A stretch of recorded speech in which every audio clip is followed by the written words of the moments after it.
Fat burning and muscle building foods. These are the top 5 of them. They will help you get to your goals faster than other foods. Let's get to it. I'm going to give you the first one. Organ meats. Yes, some of the hype is true. Organ meats can be incredibly beneficial for fat burning and muscle building. It tastes gross though, that's the problem. Let's talk about this. I can't wait to hear how you're going to explain this. So these are the top 5 foods that are great for both building muscle and losing body fat. Now, to be clear, okay, there is no magic food, okay? There are foods that are higher in nutrients. There are foods that are gonna be more appetite suppressing, foods that tend to contribute to better results because of what they contain. And when I say superfoods, it's such a terrible term, right? It's been marketed to heck. But these are foods that it's really hard to compare them to other foods in terms of the nutrients that they deliver. I was going to say that, so that the qualifier for me would be, it needs to be a good macro balance, nutrient dense, most likely high protein. And if it's not high protein, it has to have some other really major benefit that the body needs that you're lacking or something, or the average people would lack. How about this? Let me do this qualifier. This might help. These are foods that we noticed in our career training clients where positive benefits. Yeah, when they implemented, we saw positive benefits. Okay. Organ meats for sure are up there. Yeah. Organ meats are so high in nutrients. It's a hard sell. Like liver, for example, it's so high in certain nutrients, you can actually overdose on the consumption of liver. Oh yeah, liver's crazy. By getting too much iron. By the way, back in the day when people were anemic, when you saw issues with nutrient deficiencies, B vitamin deficiency, that kind of stuff, organ meats were prescribed. This was actually, doctors would tell moms, hey, make your kid eat some liver because they're showing this, signs of weakness and fatigue and signs of anemia. Yeah. Now the challenge with organ meats is, this is a real challenge. They don't taste good. Yeah. Kids eat your spleen and brains. Yeah. My earliest organ meat memory as a trainer is we were taught, this was early trainer day school, was that, and by the way, just so the audience knows, that the reason we were taught this was to position it to sell supplements. And you used to tell people that, oh yeah, I eat real good, or I eat enough, right? Is that if you were to give the body what it needs, nutrient-wise, everything that it needs, you need to eat liver X amount of times a week. Because it's so nutrient dense. And that used to be, you would ask people like, and do you eat liver? Nobody. And nobody says I eat liver 3, 4, 5 times a week or like that. We took the same course. You failed. So that's why you need a multivitamin. Yes, and then you would position it by put them on that, unless you were doing that, which you knew, and nobody was doing that. But I remember being taught, and it was like an average of 3,500 calories and liver a day in order to hit all the body's, RDA for all the different nutrients. And so then we would sell multivitamins. Yes. So here's what you do, because I get the whole taste thing. Now I can choke them down, but I never had a client, maybe one, actually Doug. Doug was the only client I ever had who actually went and bought organ meats and would eat them. He was. From the deli. And him and I would share. It's one of the reasons why it's cheap too. I mean, that's a bonus. Very inexpensive. Yeah.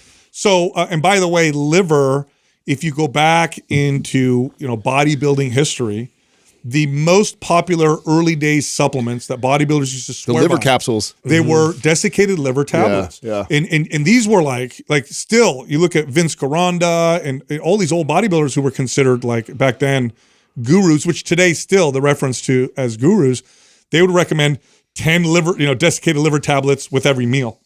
Like people were taking these by the handful. Yeah. All right. So how do you eat liver when it tastes so bad? I'm not going to give you some special, way of cooking them. Blend it with the ground beef. That's it. You take a half an ounce or an ounce of chicken liver. 1 to like 4. Put it in a pound of ground beef. I was going to say 1 to 4 is like a good ratio. Like 1 ounce of it to your 4 to 5 ounces of. You don't even do that. Like 1 ounce in a whole pound of ground beef is enough. That's enough to give you. Really? It's so nutrient dense. If you looked up liver, and you did this consistently, if you did this consistently, that's not bad at all, Sal. 1 ounce in a whole, in a whole. Because I used to do more than that. That's actually not bad at all. No, you won't taste it. So in fact, my wife is really good about this.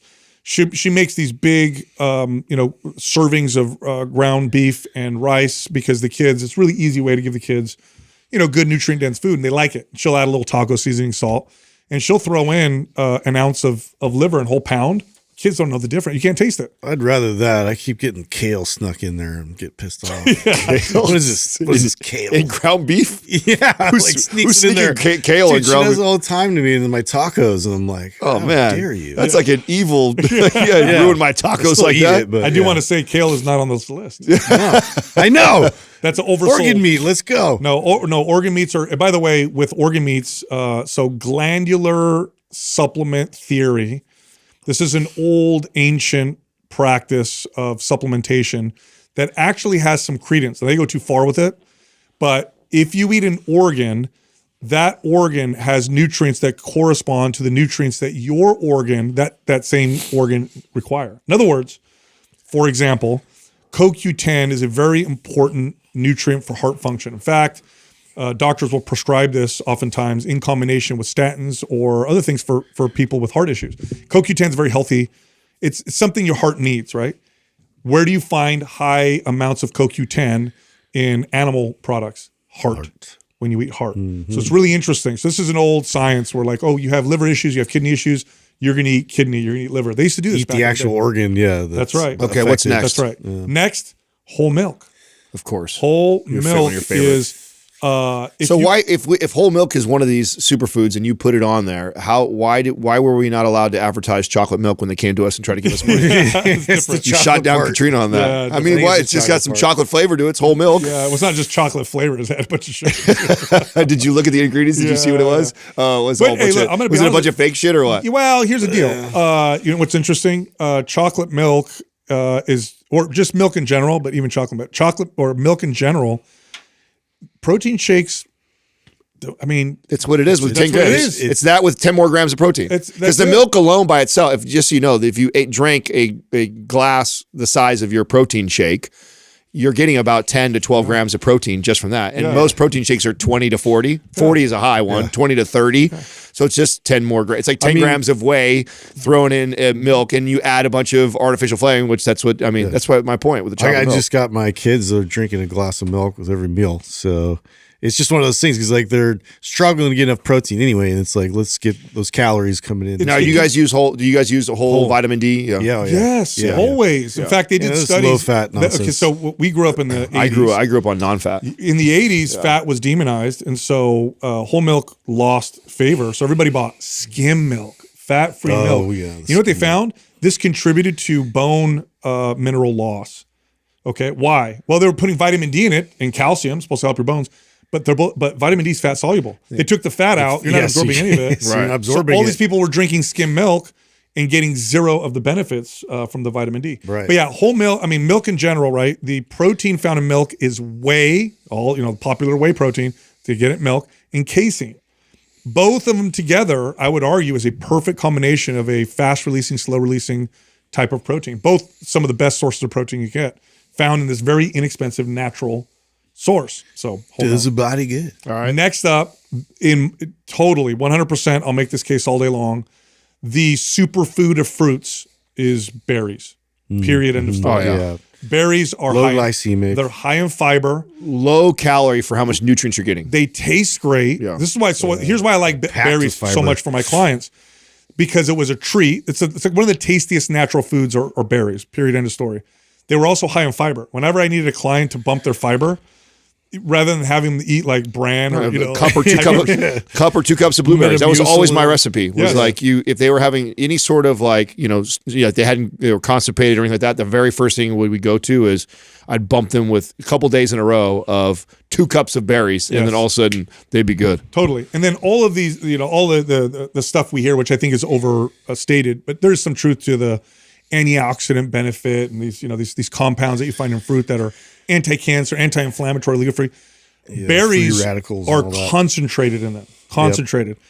I remember there was a point there where acai berries were advertised. You know what acai berry is, right? And if you look at blueberry of down in Brazil. And if you look at them next to a blueberry, as far as like all the breakdown, it's identical. Identical. So berries Remember Monavi?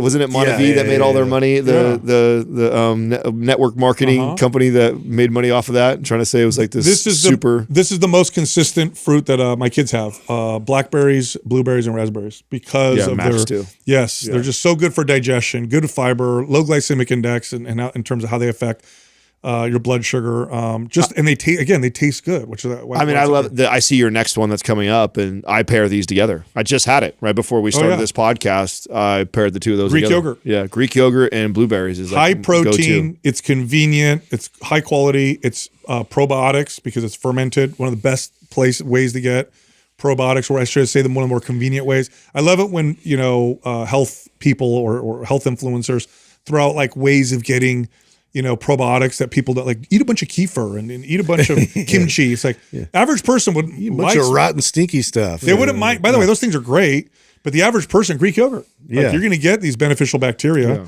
It's high protein, get whole, so you can get some way good more fats. enjoyable Easy. that way. Throw some berries in there, maybe some seeds if you want. I mean, a little bit of granola, drizzle some real natural honey on it, and it's fire. I mean, it's like a little parfait. That's my daughter's breakfast every morning now before she goes to school. She has high protein Greek yogurt with some gluten-free granola, a little bit of fruit. And we've trained Max to think that it's like an ice cream dessert treat. So it's like post dinner, he's like, when he wants something else, we make that like it's a big treat, and he thinks he's eating ice cream. It's like awesome. Hey, sorry to interrupt. Look, we have a free guide. It's the benefits of eating whole foods. This gives you a shopping list, what foods are best for proteins, fats, carbohydrates. There's recipe samples. It's all based on real, whole, natural foods, and it's a free guide. It's totally free. You can get it if you go to wholefoodsguide.com or by clicking on the link in the description below. Now, lastly, this one I don't think is going to be a surprise for our listeners, whole eggs. Whole eggs are amazing. They're nature's multivitamin, very high source of choline, which some people would argue is an essential nutrient. It's not listed as one, but when your choline levels are low in your diet, you see cognitive defects as a result. It's high in cholesterol. We now know that's not bad for you. By the way, the highest concentration of cholesterol is in your brain. The brain is very high in cholesterol. Children who grow up eating whole eggs have higher IQs, better health. And then whole eggs are incredibly anabolic. When they look at studies and how they stimulate muscle protein synthesis, whole eggs do phenomenal. In fact, a whole egg is better than egg whites. So they compare egg whites, control calories and everything, egg white to whole egg, and they'll say for some reason the whole egg stimulates muscle protein synthesis is this signal of muscle building. And they're like, we don't know why. I'll tell you why. It's the cholesterol. The bodybuilders have known this for a long time, that eating a lot of eggs, like 8 eggs, 10 eggs in a day, if you're a heavy lifter, you'll see within a week strength gains. And it's from this dietary cholesterol, which seems to have this kind of recovery muscle building effect. Do you think you would add an honorable mention to maybe like any sort of like lentils or beans or anything like that? Here's why I wouldn't put it can be a bean it could be a decent, complete, similar to an egg as far. I would say it's up there for sure, especially for vegans. Yeah. Legumes are interesting in how they affect people's digestion. Although I did put dairy in there too. But a lot of people don't know that they have intolerances to legumes and they still consume them. Yeah. They're like, oh, beans are supposed to make you, super gassy. Not necessarily. You know what I mean? Yeah. A lot of people have an intolerance to it. So anyway, cool stuff. All right. I have veggies. A very, very cool study to bring up to you guys. So let me ask you guys this. When you think of the decades of aging, can you think of 2 decades that are considered, that people would say like, oh, you start to really feel that you're getting older? 30, 40. Okay.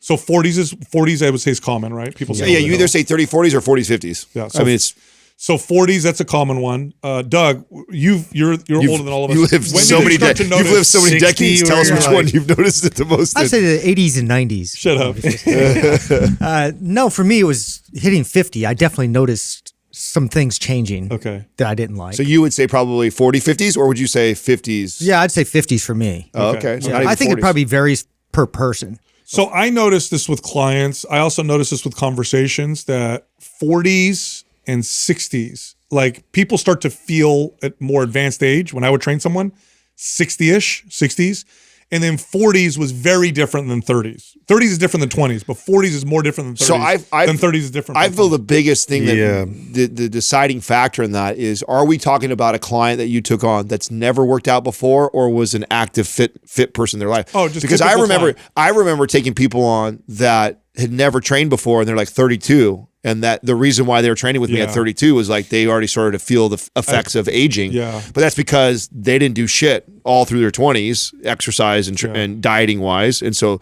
they were already feeling that.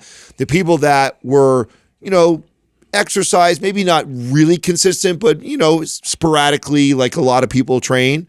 I would say 50s was probably when they would say it the most, you know, maybe some of them in the 40s. I think amongst friends of mine and just sort of peers, like I've seen the most drastic changes in health concerns around 40. Yeah. Like right when everybody turned 40, all of a sudden these health issues started really popping up for them. It was interesting because I was like, I felt fine. I didn't feel much of a change. You know, I'm starting to kind of creep in there and you're feeling like the achiness and all that kind of stuff. But in terms of like, keeping yourself in shape, you're going to be able to kind of, you know, push through all that. Yeah. So I cheated because I have the answer here, but, They did a study on this? They did. So they find aging spikes. So you remember how in kids, they show that there's growth spurts at certain times. So there's also aging spikes as you get older when they look at different biological markers that they associate with aging. I'll pull my phone out because I have these charts that are just phenomenal. I'll make sure the team puts them up on the screen too. They have these charts that show these markers and they stay kind of consistent. They kind of go up as you age and then all of a sudden they spike within 2 decades. And they're really interesting. So the decades are mid 40s and 60s. So say 40s and 60s, you see this peak of these particular molecules, microbes, metabolism markers, cytokines, RNA molecules, lipids, certain proteins that they identify that correlate to aging, spike right in there. Now, because I had the answer, maybe I'm a little bit biased. Yeah. But I do think, like, if I were to say the difference between a 35-year-old and a 25-year-old, you could tell. But the difference between a 45-year-old and a 35-year-old, way bigger. It feels bigger. And the difference between a 65-year-old and a 55-year-old is also pretty drastic. Now, because we know how powerful the effects of stress are in someone's life, how much do you think that's potentially related to common periods of people's lives where they experience high levels of stress? Like you're fully in your career. I would think that maybe there's some sort of correlation with something like that. Like you're going through midlife crisis, right? Periods, like mid 40s to 50s is midlife crisis time. What am I going to do? I've been working this job for 20 years and you know, like what's going on with my life? Or I haven't done anything with it and I'm already reaching this age. And so I could see that causing, or I was married, now I'm divorced. Transitioning. So I would think that there's a lot of common things that shifts in lives that happen there that would also potentially cause those spikes. I would agree. Like, how do you separate the two? Yeah. So in the mid 60s, you got like, you know, another big change, right? Retirement, kids moving out. Yeah. That's a stressful time. Yeah. Mid 40s. Empty nesters right at that time in the 60s, right? And mid 40s is like, this is when you've got your mortgage, your kids, you're like in the middle of it. So you're in the thick of it. I don't know. I don't know what the correlation is, but it is really interesting that you see these spikes in those. And it kind of makes sense. You know, our bodies don't age. They don't seem to age or grow linearly ever. It's like we go through these spurts of changes. Are they still like measuring this through metric of like telomere length and all that? Is that still a thing? That's one of many. Yeah, that was like, it was so highlighted as like a main contributor. Yeah, you know, we don't know enough. Exactly. I'm so glad you said that. No, but it was like that's unrelatable. Yeah, I'm glad you said that because there's these like tests you could take that will tell you this is what this says your biological age, even though your chronological age is whatever. In fact, I was having a conversation with my cousins. I'll tell you guys a funny story. My cousin sends his, okay? The guy that has the most injuries, the most problems, the most whatever, bragged because he said, bro, look at my biological age. I'm 10 years younger. And the rest of us started laughing. Like, get your money back because that test you know what made me bring up, I had my mother-in-law over this weekend. She stopped by on Saturday and we were visiting, catching up. And we actually talked about this period of time in her life. And I remember this. So, I mean, you guys all know Tina really well. And I don't know if you know. Do you guys know how old she is? Oh, yeah. She's like late 70, 70s, 71 right? maybe? No, try late 70s. Oh, late 70s. Yeah. She's late 70s. Oh, So wow. and Tina has always been like, as She far doesn't as look like it at all. Yeah, everyone's always She said, looks 10 years or more. at least that. And she was that way when I first came in the family 15 years ago. Like, she always looked way younger than her age and her peers and stuff like that. She's always been healthy.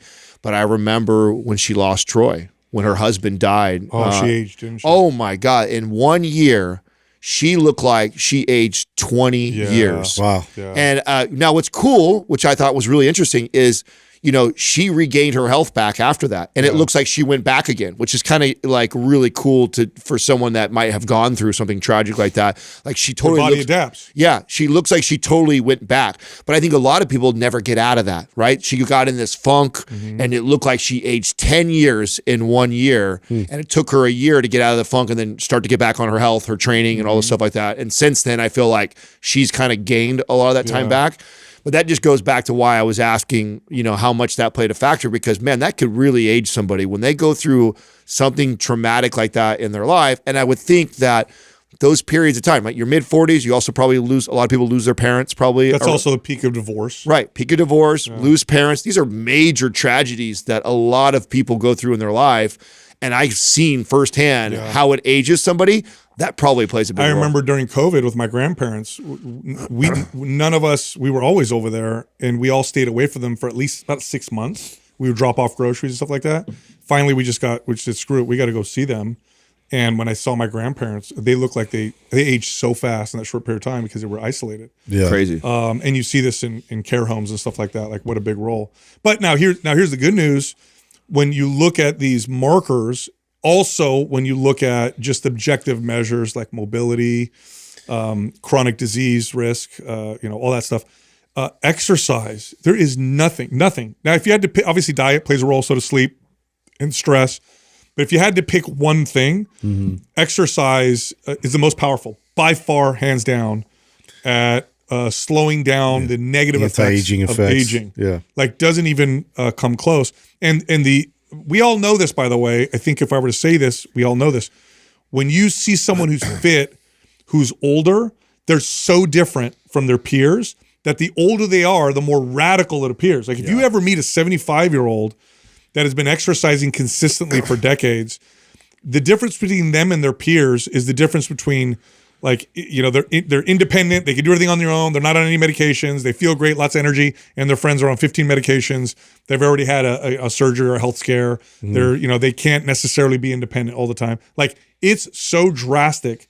It's incredible. And that's from exercise. Yeah. So it's one of the most, by far, I mean, you've always given that analogy of, like, when you're a teenager and you do that, it's like, it's this close, right? But when you take those lines out, 10, 20, 30, 40 years. It's so different. The gap is massive. With the same consistent amount of effort towards exercise and nutrition, maybe doesn't make that big of a difference at 16 years old and 20 years old, but fast forward that over 40, 50 years, and holy crap, that gap is massive. Since we're in this topic of aging, I've heard this before, and I'm embarrassed to say I never did a ton of research on this.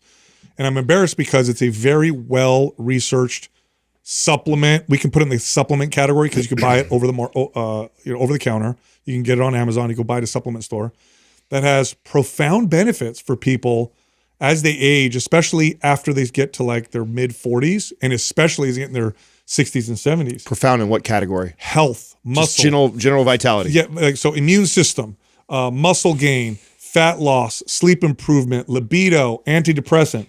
It's DHEA. Oh, DHEA. DHEA, which is they would call it, I think I'm using the term right, like a parent hormone, because it gets converted to so many different. Sal, then why? I mean, I remember when DHEA was such a hot.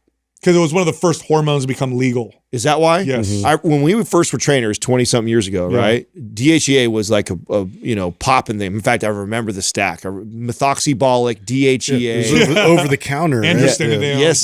Yes. And DHEA was like but then it kind of fell out of favor and people stopped talking about it so much. So I don't remember exactly how this works. I don't know how exactly how this works, but with the regulations around hormones, DHEA fell in this category of it wasn't regulated because I believe it occurs also in nature, if I'm not mistaken. I think wild yams contain a compound that's almost identical to DHEA.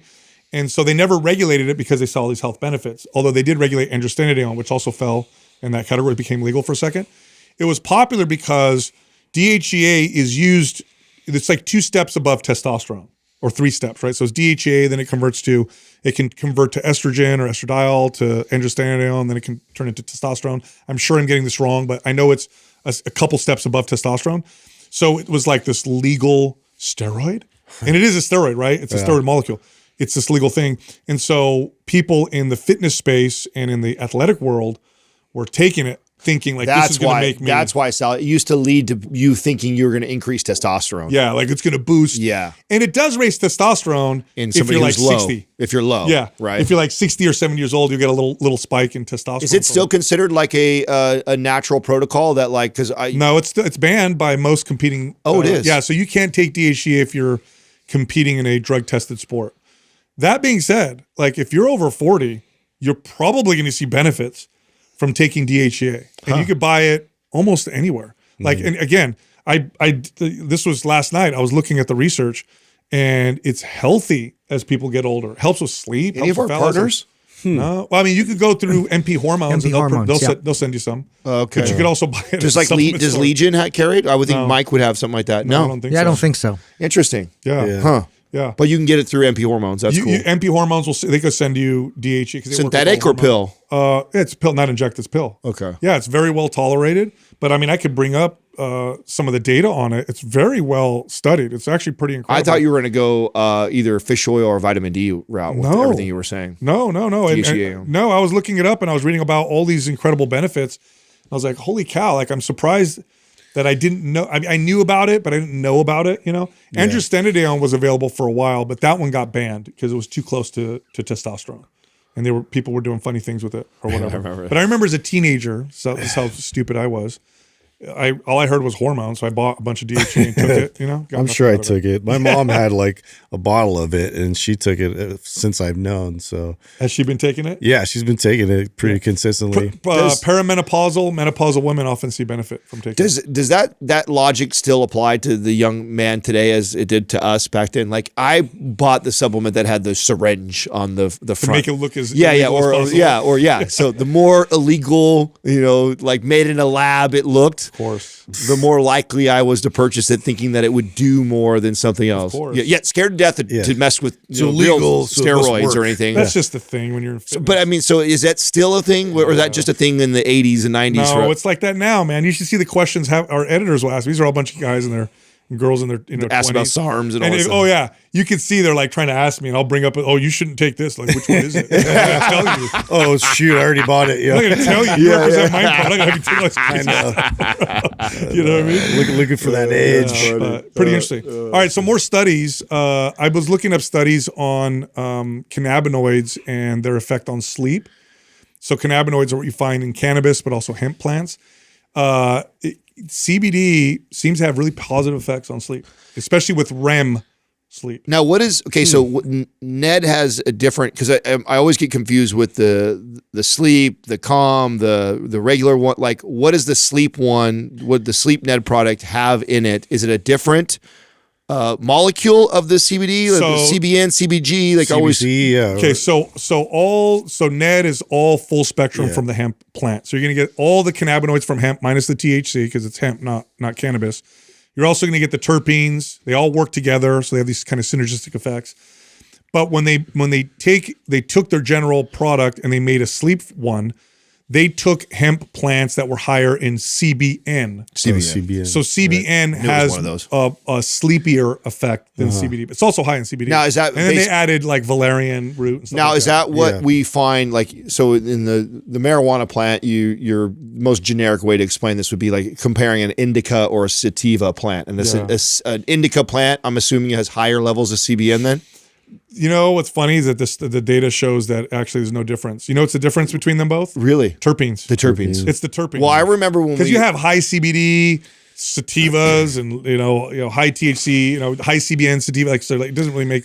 It's the terpenes that people are noticing because it's like the terpenes in combination with the THC or whatever either will make you more up or more like, what do they call it? Couch lock. They still try and like match if it's 1-to-1 kind of ratio with like CBD with the Not THC. with cannabis, dude. Cannabis, they just trying to get you as high as THC as possible. I just heard it like it sort of mitigates the effects of like paranoia and whatnot. We quit cannabis a while ago, 100%. Not You and Jessica? Never. How long's it been? What? It's been a while now. It's been a journey, but it's been a complete while. And How do you feel?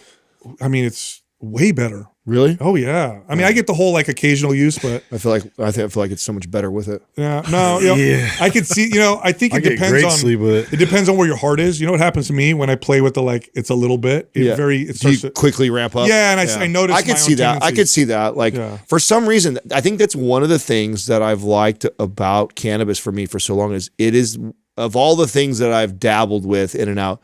I feel like I have the most control and ease with it. Like easily, and I know you've talked about. You do a good job of the fence. You're really good at walking the fence. And then I find that I do that with a lot of things, but I find that one the easiest. Like I easily travel. Oh, I forgot my cannabis. I don't need to go to I don't need to go to a store and go find it. It's like 4 or 5 days, don't have it, no big deal. Come back, have it. You're not turning tricks for. Yeah.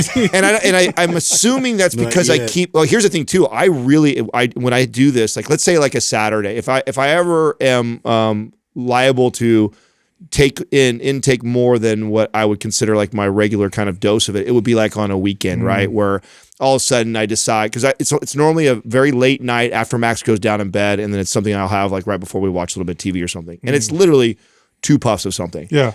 If it's like a Saturday or something like that, you might catch me do that earlier, like say 5 o'clock, and then I do it again. What I notice when I do it twice or 3 times one night, even just a couple puffs, I get a headache. I don't sleep as well. Yeah. If I have it just a mild dose of it, it seems to have positive. And if I go over, I see negative. So I used to base it off of that. Like I'd base it off of my physical symptoms and how I'm playing with it, whatever. But ever since I came to faith, it really became about, well, where's my heart with this? Why am I going here? And it's really to become not sober-minded. That was for me at least. Mm-hmm. So I'm like, I want to be sober-minded, and I don't want to rely on the world in that sense because of my faith. And it's made a big difference. And there was a recent study on cannabis. Now that since it became more loosely regulated, we have now studies that have been conducted for a while.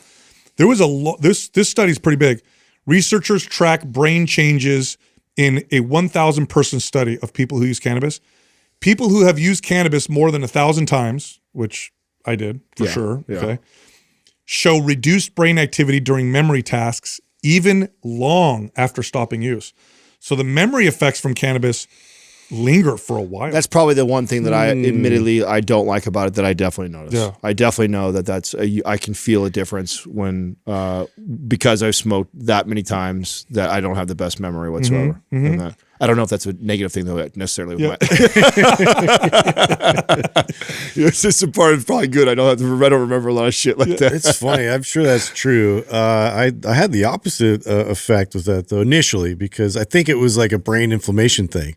Yes, I'm so glad you said that. Yeah, it was. What do you mean the opposite of? Explain what you were saying. So meaning I was able to actually recall memory. More better because you. Yes. Oh, interesting. And I was on like low dose. Justin's an example of medicinal use of where I can see medicinal value because of his all the concussions and this guy played football. Because you're mild retardation. Yeah, it's just mild. So.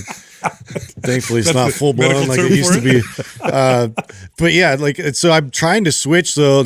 To your point of like being a bit more sober minded, I'm trying to kind of toggle between the two with CBD more specifically. The brain it does help, yeah. So I'll do like the relax like now instead of like sometimes I'll take an edible or something like 2 hours before bed, and I do get good sleep with that. But I've upped the CBD dose, and I'm trying to kind of toggle between the two, and it's helping. Yeah, no. I mean, it does show neuroprotective effects, especially when it comes to brain inflammation. And I think they'll have medications based off of cannabinoids for people with high impact, like sports, like soccer, football. I know I said soccer on purpose to get you.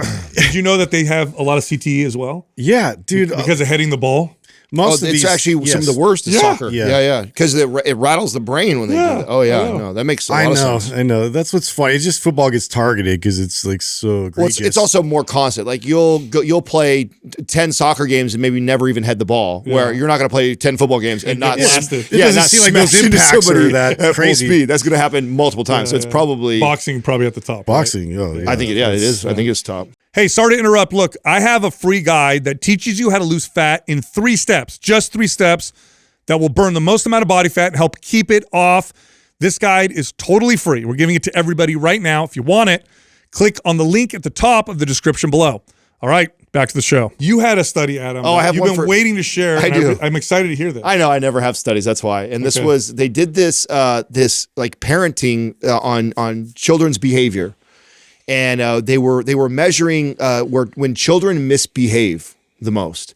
And what they did was they took them through like this situation where they would test them in front of a father, a mother, a grandparent, a stranger, like all these different people. Oh, and then measure where the kid was most likely to So misbehave. who they were most likely to behave in front of? Yeah, misbehave. Misbehave. Do bad things, push the boundaries, interesting. disobey. Can I guess? Yeah, I want you guys to guess, and then they broke it down to the percentage. So there was one that was greater, and then there was a percentage of how much greater it was. So I want you to guess what it was, and then what percentage. So greater. I don't know the percent, but I'll guess that because every parent has had this experience where your kid goes to school, to somebody else, and you say they come home, he's an angel. They're, Yeah, and you're they're like, the best. We have This is we're exactly talking what about the same Katrina and I kid? said. Katrina she goes, I know right away it's not the stranger because it's such a common story that people say the when they best know they have a behavior. little shit kid and and somebody's like, oh, your kid was so good. And I'm like, what kid did you watch? That's not Tommy. So Shit. we both agreed on that. So I say teacher is probably the one where they do the best or something like that. well, Or this is stranger. misbehave. They're checking misbehave. They're not so even like who they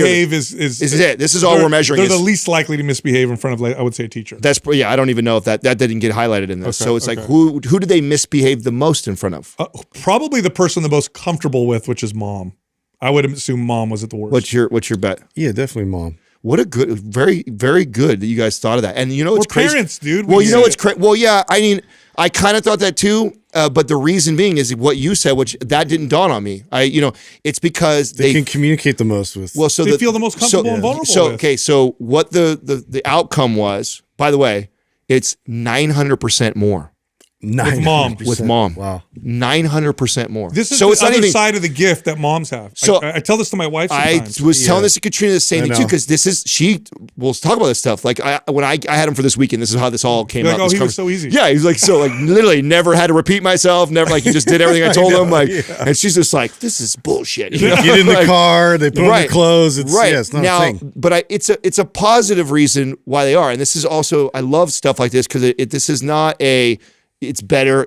I'm better. She's worse. It's that we provide different things for them, and what it is that a mother provides is safety and security.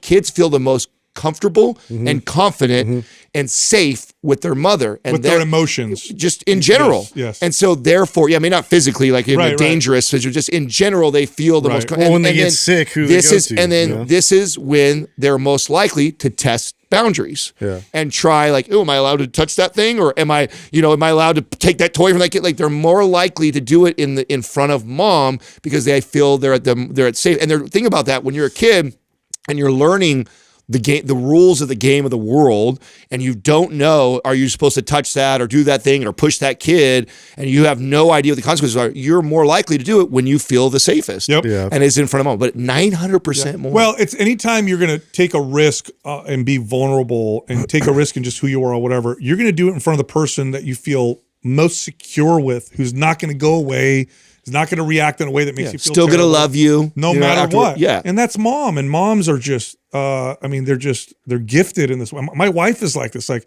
I work really hard at this, okay? Like, I really make a concentrated effort to try to even come close to her. And I don't even get close.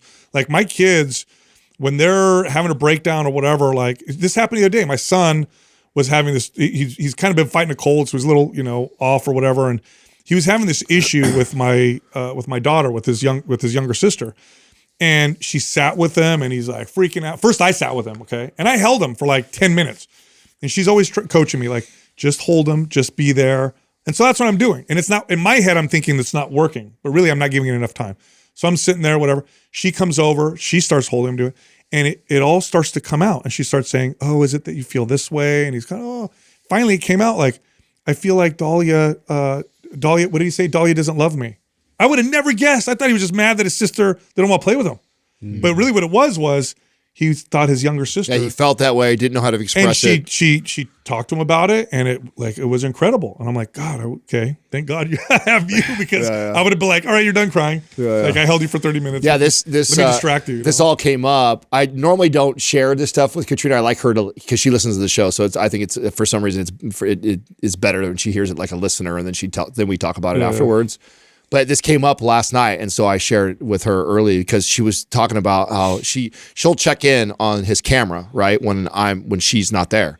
And so she watched like his going to bed and everything. She's like, he slept in his bed all night long by himself. Like when you weren't like, what did you do? Or what? I said, she's like, you wouldn't let him sleep with you? I was like, no, I would have let him sleep with me. But what we did, I said, I never told him he could or we would. I would have, but I said, we'll stay up and we'll watch movies. And then what I would do with him is if he's laying in bed with me and he knows that like he's past his bedtime and he should be in bed, and I'm like, this has happened before, it's just him and I'm watching a basketball game, Warriors play late, it's supposed to be in his bed. I'm like, I don't want to miss the game. So I'm just like, hey, lay on dad, you're staying up late type of deal. And because he knows he's getting away with it, he'll like be so still and good and rest his head on me and we'll watch the game. Yeah, exactly. And then he'll go sleep. Well, he knew that it was boys' weekend. It's the weekend. I'm going to stay up and have popcorn. We're watching movies late. So he was already knowing he was going to do that. Well, because of that, we're laying down watching the movie, and he's restless. Not to mention I let him have some treats that he normally wouldn't have. And so he's kind of bouncing off the walls a little bit, and it's already like a half hour past his bedtime. And I go, Max, I said, hey, you need to settle down. We're already up past your bedtime. If you don't settle down, then daddy's going to put you to bed. And he probably did that 3 times that I had to say that. And then I literally said, okay, you're obviously tired. Let's go to bed. Okay. And then I just took him to bed and went to bed. So that happened all 3 nights. And she was just like, I don't understand. And then he slept all night. I said, well, that's kind of how it went down. But poor kid's dealing with his feelings alone. I'll share this with mom. But funny, dude, I mean, one of the biggest things I noticed is like Courtney she'll give them a bunch of different options. Like, if you want to eat, you get options. If you want to, you don't do that. Do this, you don't get options. That's like with me too. This is what we're doing. This is it. And this is it. And like, you get 2 options. But option B is not what you want to do. And we both know it. Oh no, I don't get options. I have to do this. And then that's it. It's just as clear as that. But again, this is like what's great about it is the balance, because she's inviting a lot of that. Their voice is being heard. They know, like, I can communicate this, and like you're listening, and so it's like if I want to eat something different, I don't like that, and I'm just like, well, you don't get an option. Well, it's like we can arrange things in the next meal and all this, and we can kind of figure out like the tastes and the so. It's a balance. It's definitely like a stark contrast between me and her. It's a very beautiful thing. I think it just goes to show like how valuable and how different and what we each provide. I mean, because here's the spin on that study, because somebody might hear that, right, and get defensive and be like, my kid behaves. Listen, don't take it that way. It's like, there's a very positive thing that the child feels so safe that they want to. That's part of life and if they didn't feel safe and never tried to reach boundaries, then you have this kid who's stuck in a shell and afraid to try anything. And you wouldn't want that. Or turn into a nasty rebellion. Yes. So you want a kid who tries to test and do those things to learn the rules of the game. And if he's more likely to do that with mom and he doesn't do that with dad or somebody else, that wouldn't be a good thing if she wasn't in there. We've had a couple experiences where my son will say, be more like mom or be more like papa. And they're totally different. Because I think there's definitely things my wife is better at. And there's a few things that I'm good at that the kids say, be more like dad. One of them is playing. And she's experienced this. They'll start playing and he'll be like, well, play with me like papa does, right? Yeah. But he'll say to me when I'm trying to put him to bed or he doesn't feel good, do it like mama does. Make me feel good the way mama does. And I'm like, I'm doing everything she tells me. I'm scratching your back, I'm rubbing your head, I'm hugging you. But it's just not the same. And I think it's beautiful. And I tease her sometimes because the kids will always want to go to her. And sometimes she's tired and I'm like, hey buddy, let me take you to bed. No, I want mom. Let me help you brush your teeth. No, I want mom, And I look at him like it's a double-edged sword. Like you're the favorite. Yeah. So, but you also get to do all this other stuff. So I did have a good win though the other day where there's a fine line there because it was a lot of fear that was what I grew up in. Like I was afraid of my dad. I wasn't going to do something wrong. No way. Same here. And so if I did do something that was, like, let's just say like I borrowed something to his and I lost it, or like I scratched it up, or I did something like that, I'd be like, oh God, I'd try and fix it and do everything, never tell him, Yeah. And so I've been trying really hard to like, I'm not very materialistic in terms of like, this is mine and you can't ever use this. And so I have like this e-bike and Ethan wants to hang out with his friend. I'm like, yeah, take it, just be careful with it. You wear a helmet, all that kind of stuff. And like, he comes right up to me. He's like, Dad, like I scratched your bike. And I was like, I would have never said that to my dad ever. Yeah. And I was like, thank you for telling me, and it wasn't even that bad, but just the fact that he like manned up and like right to me was like, he felt safe to tell you. Yeah. Yeah. That was cool. I was like, oh yeah. It's a good sign. I remember I was with a buddy of mine and his dad, we were going to play with our bikes or whatever. And his bike was hanging, he had those hooks in the garage, was above his dad's car. And his dad had a nice car. Yeah. And his dad said, don't ever get your bike down. Always get me to take it down. And it's because he doesn't want to scratch his car. Well, his dad wasn't home. We wanted to play. Oh, God. He takes his bike down. He scratches his dad's car. That kid was he was so stressed out. I felt, and I understood it too, because I would have been the same way. Like, my dad's going to kill me. Yeah. Type of deal. Like, you don't want that. You know what I mean? You don't want to be so fearful that you end up lying, as a result. Because you end up with a worse relationship. Yeah. From all that. Yeah. Anyway. It was really cool study. Really cool. Yeah. Where was Dad in that? It's interesting. They didn't rank them. It was like, and the whole point was just to show where they misbehave. And it was so much more from, I think everybody else was pretty close. I think that was how it came about. I didn't go and actually read the abstract and everything like that. It was actually a podcast talking about it and sharing the results. So I don't know, maybe it was, but I'm guessing that all the rest were probably pretty close. And then there was this huge difference it was so alarming different for mom versus everybody else, which highlighted how safe they felt with mom compared to anybody else. Do your wives have any, Jessica has this really crazy, like I call it superpower. It's weird. Do your wives have any like weird superpowers? Like my wife can tell my kid's temperature to the decimal point by touching them. Yeah. She'll put in the beginning, I used to be like, nah, they're fine. And then we'd take their temperature. She'll say, oh, he's like 101.3. We'll take it. 101.3. She's accurate as hell with her hand. I don't understand it. That's wild. Do your wives have anything like that? It's not like that. I mean, watching her with my son is just every bit of it's incredible. The way she's able to teach him and navigate him through life, and so much of we saw this thing the other day. Somebody was talking, I forget who it was. And I'm like, oh, that's a really cool thing. Katrina it's so interesting when somebody asks her what she does for a living and stuff like that. I listen to her fumble around. It's so funny to me because it's like, she doesn't have this like official title that we've ever given her, but she was responsible for so much. And the thing that I thought was really cool. So I know what it was. She was talking to this really successful guy while she was out in Park City, and they asked about his wife. And he said, she's the vice president. And he said the vice president of his last name entities. And the girls were like, what does she do? She goes like, she runs the house and everything like that. And he made this point of like, it is the most important for sure job. Like and I'm like, that is 100% Katrina. And you guys know this because you know my personal life so well. Like she runs so much, so effectively, that's a superpower in itself. The fact that she manages everything that she does within this company and has been a part of the scaling and success of this, she has simultaneously done that with our house and then done that while also raising our kid. Like that is that I couldn't, I mean, I do one thing good, like I've been able to provide for us financially really good. And she's allowed me to just be able to hone in and focus on that while making sure that everything else is always in order. And and sometimes I tell you, when we had that scare with her in Mexico, probably was the first time ever I think I really felt the gravity of her in that, because everything I do, like, I mean, I probably text her, 12, 15 times a day, because as soon as something important comes to me, I right away delegate it. Like I instantly go like, we need to do this. And by that means I need to do it. You have to make sure I get it done and manage or go handle it for me.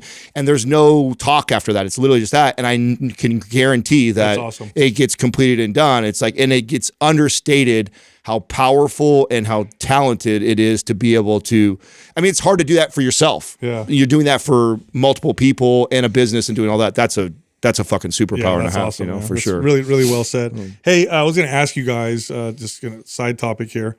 What's the one product or company we work with that is easily the most used by friends and family once you introduce them one time? Because I have a clear winner for me. Clear. Of all of our products? Like there's one for me. Once I say it, you guys are going to know. I'm sure you guys are the same.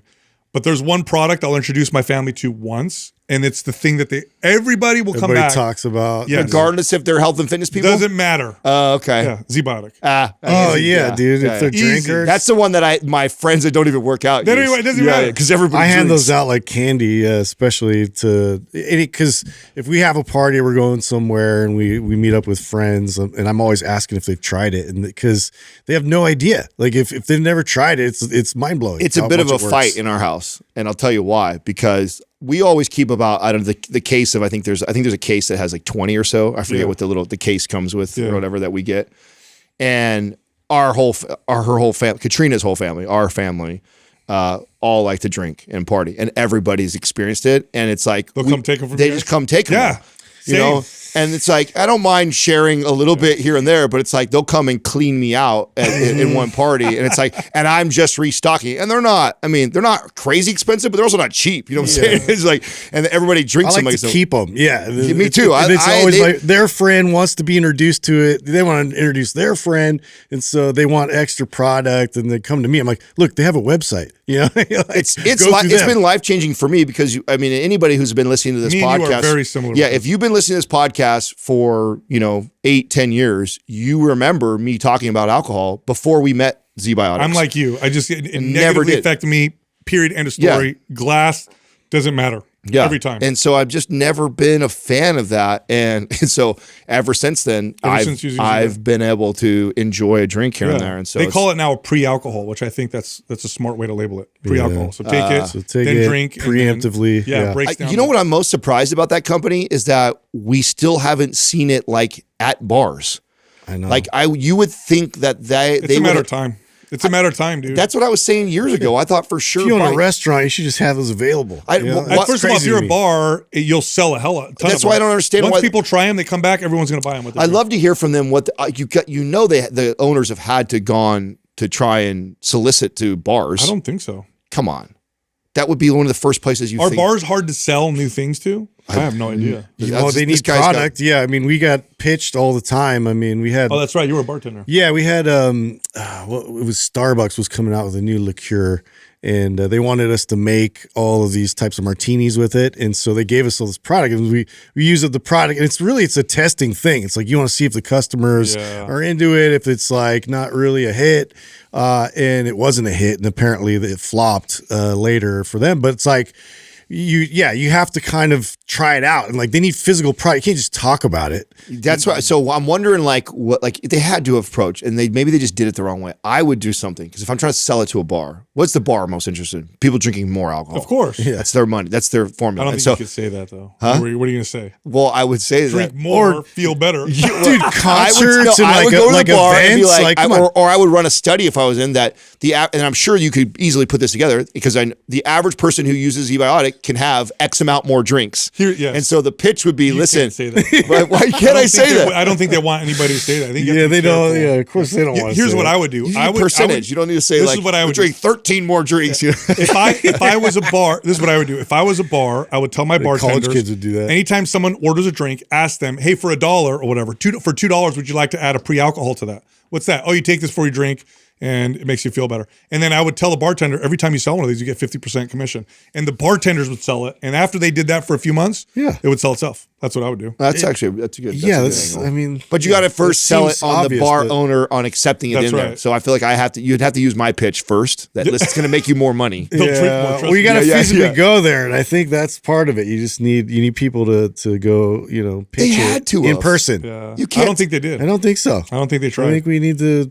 I hope they hear this commercial. commercial. Nudge them a bit. And then they go do that thing. Because that to me, that's like low-hanging fruit. It's like 100%. people are drinking all the time there. And if you could mitigate how they feel afterwards significantly. And you made them aware of why. You're going to feel better. Right. Check it out. Right. They'll come back. That's what I think. Yeah. No, I agree.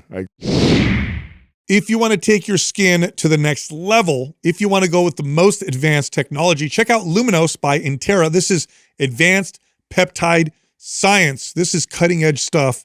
Go check them out. Go to enteraskincare.com. That's ENTERASKINCARE.com/MPM.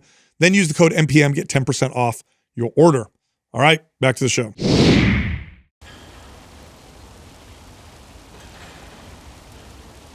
Our first caller is Kira from Michigan. Kira, how's it going? Hello. Good. How are you? Good. How can we help you? So I'm just going to go ahead and read my email. So a little bit of background about me. I'm a senior in college and a student athlete on the volleyball team.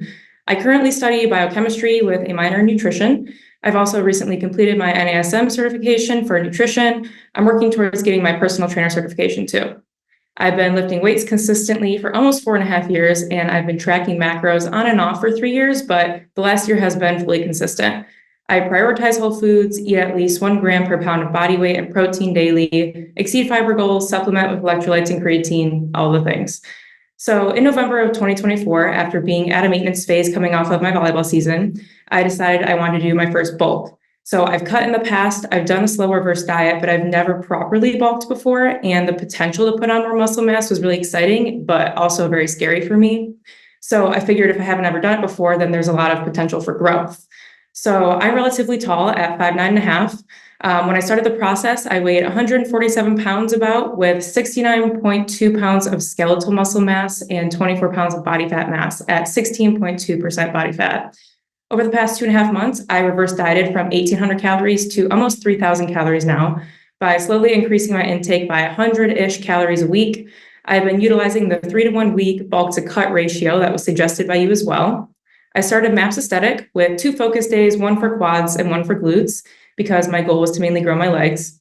I also added in 2 days a week of the No B.S. abs mod to my focus sessions. I limited mild intensity cardio to 60 minutes per week, usually on the Stairmaster, and I get 10K steps per day. So during this entire process, I haven't had any volleyball practices. So I just did my last in-body scan. My muscle mass increased by 4.2 pounds, my body fat decreased by 1.2 pounds, and my overall body fat percentage decreased to 14.9%. So looking at my muscle distribution, every area increased, which was really nice to see. My numbers in the gym have also reflected this. All of my lifts have increased in both weight and reps steadily over the past 2.5 months. I've also noticed that through phase 3 of aesthetic, I've been able to grow my muscular endurance because of the supersets. So I think that will translate really nicely to volleyball. I'm finishing MAPS Aesthetic this week and starting spring season training for volleyball next week.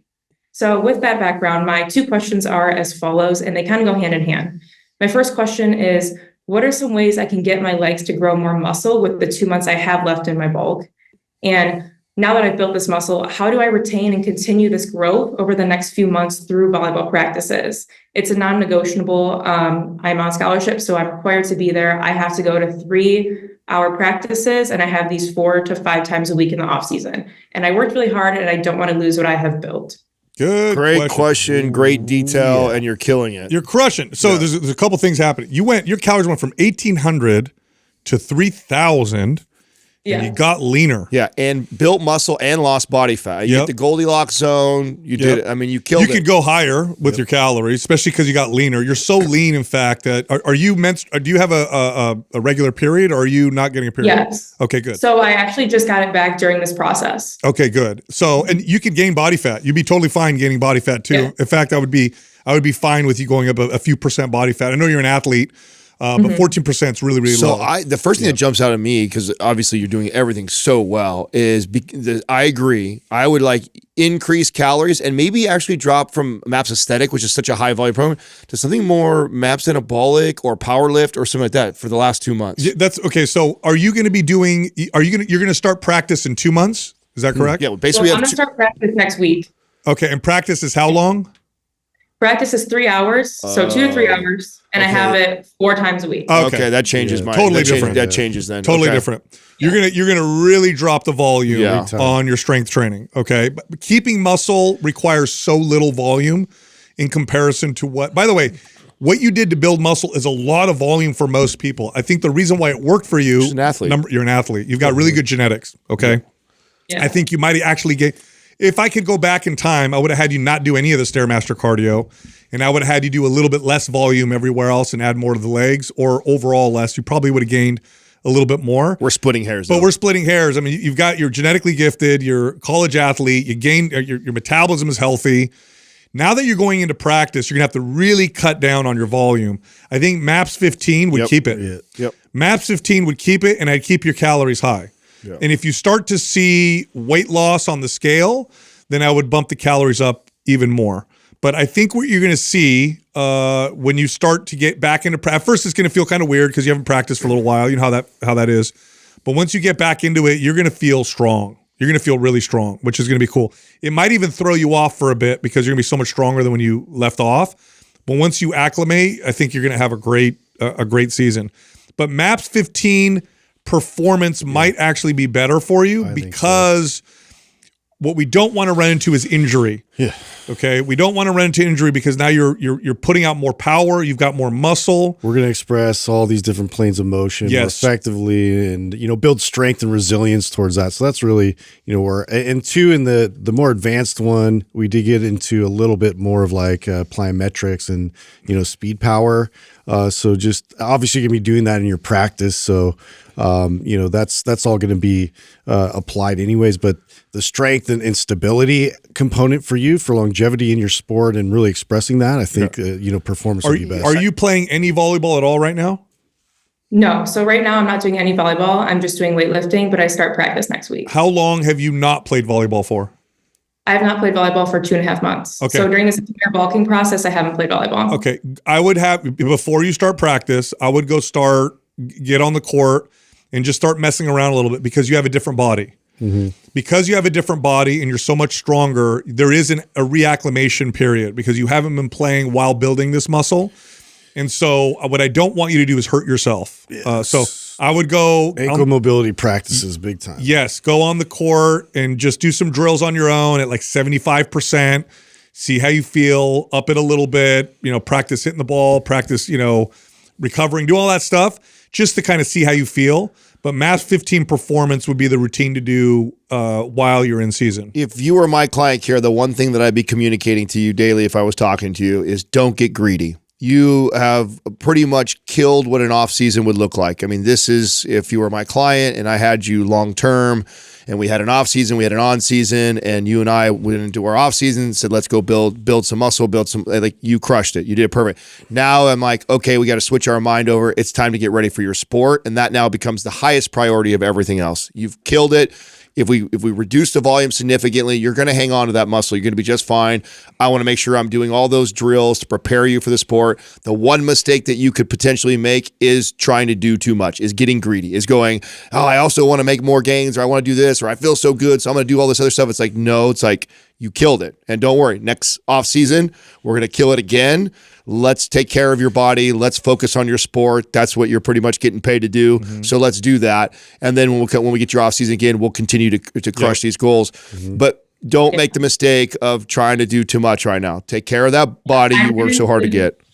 Yeah, I ran into that problem last spring season. I did MAPS Anabolic, but I did it over my spring season training. I got about a month and a half in. I was also probably in a calorie deficit majority of that time, and I got injured. That was what happened in the past, and I'm trying to prevent that from happening again. And I also know that when that practice increases, when that cardio increases, it's mandatory, right? So I don't have an option. I have to be doing it. But I haven't held on to muscle well in the past during that process, and I don't want to lose what I've built. Yeah. Mm-hmm. The two things that are going to help you avoid injury, 3 things. Don't overtrain. MAPS 15 performance, I think, will be appropriate. Skip the workouts if you feel tired, even on that. So don't overtrain. Don't underfeed. That's the second thing that'll cause injury, is if you're just not feeding yourself enough. And then the third thing, sleep. If you get poor sleep, actually nothing will increase your risk of injury like getting a bad night of sleep. So really prioritize going to bed and waking up at the same time every single day, and you'll do great. But I do again, I want you to get on the court and just start messing around and start getting used to this new body you have, because you're so much stronger, such a faster metabolism. You want to kind of start getting used to this new, this new physique. Kara, are you in our private forum?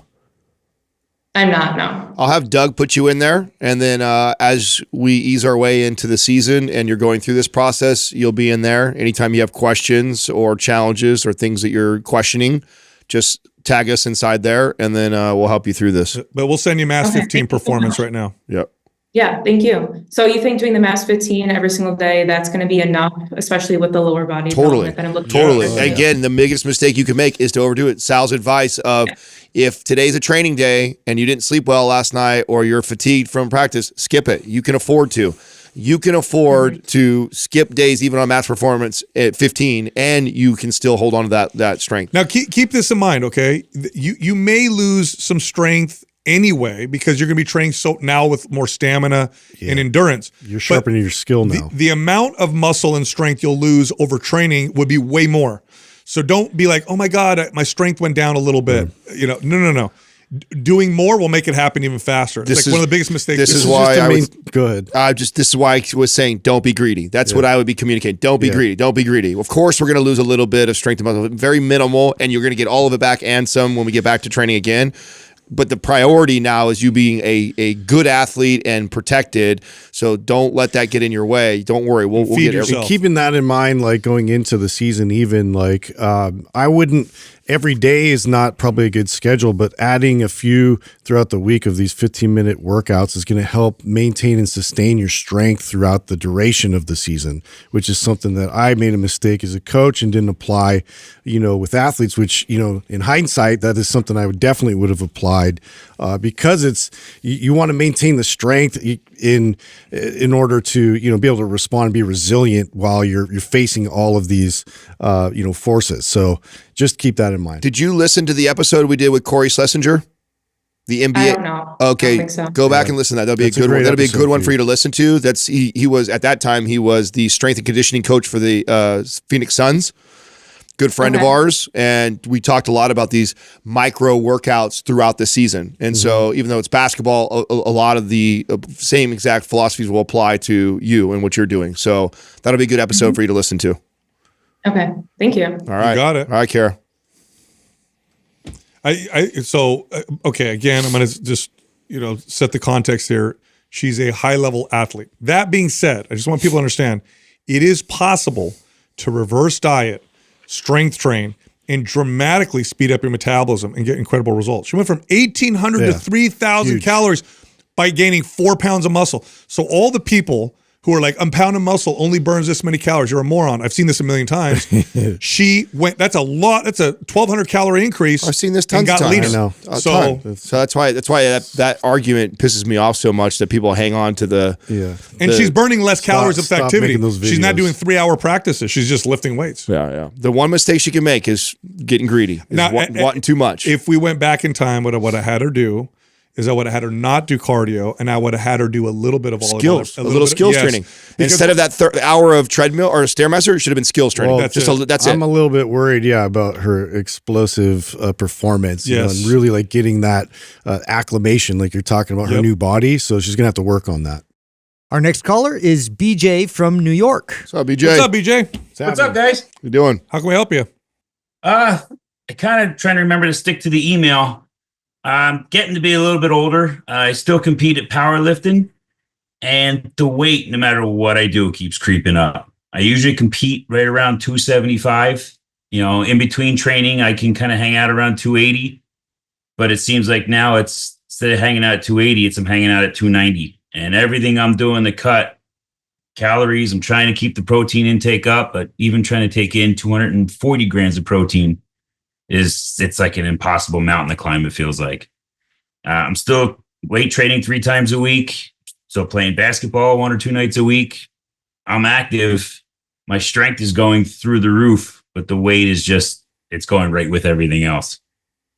Okay, well, the most obvious thing, the fact that you're getting stronger and the weight is going up would just tell me you're just in a surplus. but it's you sound like you're confused. I'm assuming it's the same. You're tracking your calories and that's stayed the same for a long time, or what's going on with your calories?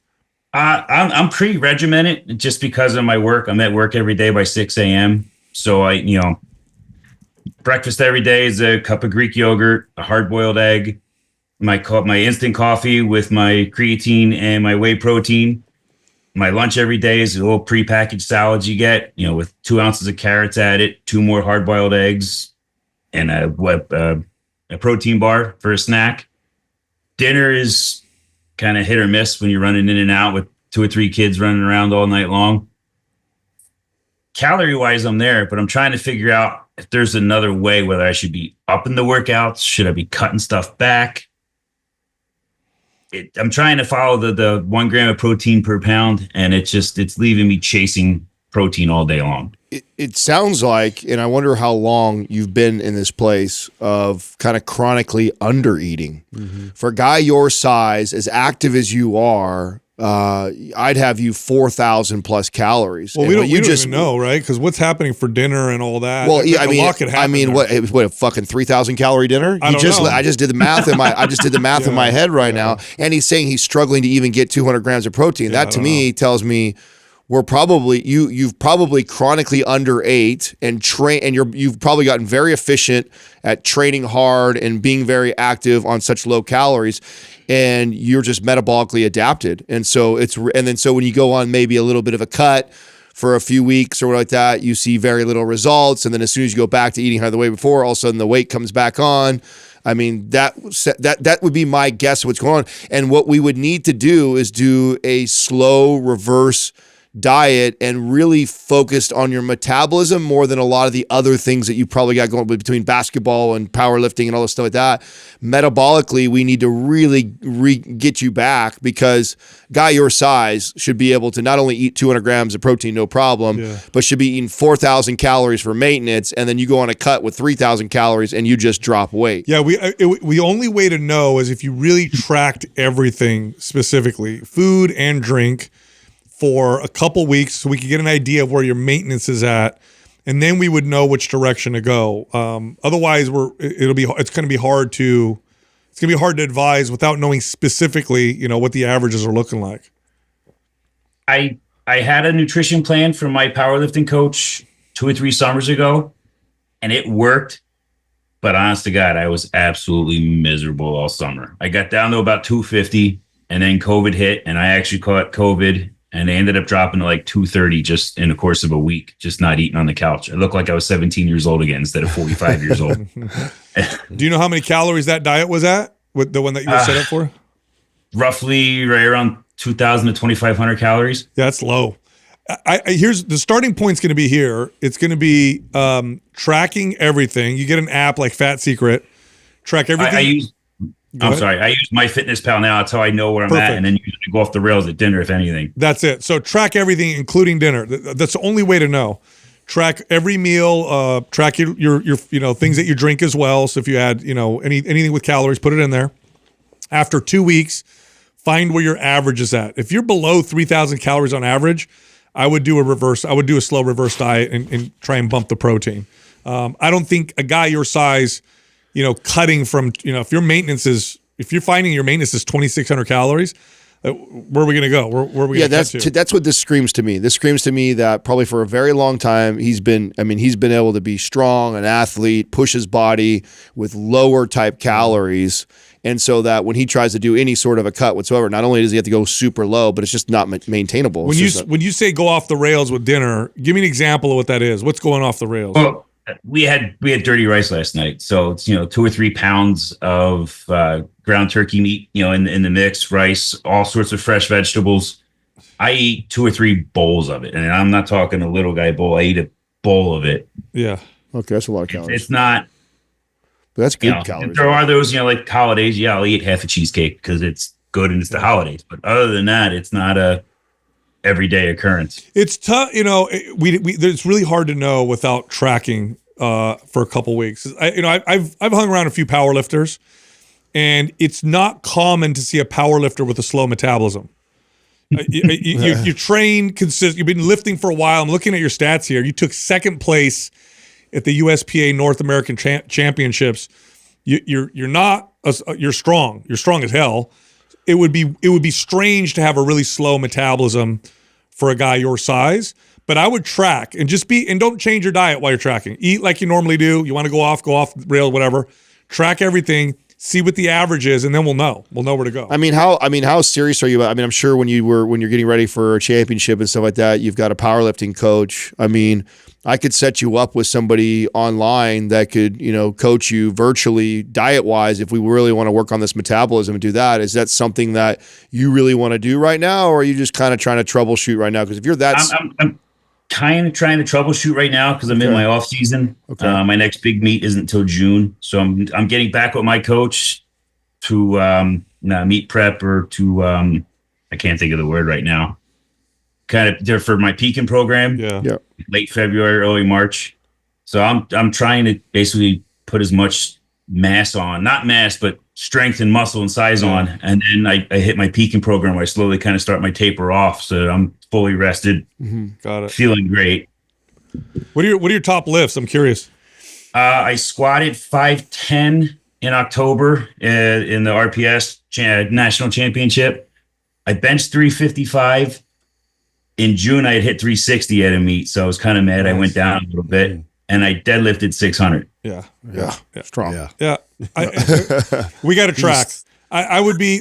Yeah. I mean, look. There's two things that I've seen with powerlifters. I've never met a powerlifter that didn't eat a lot, and I've never met a powerlifter with a slow metabolism.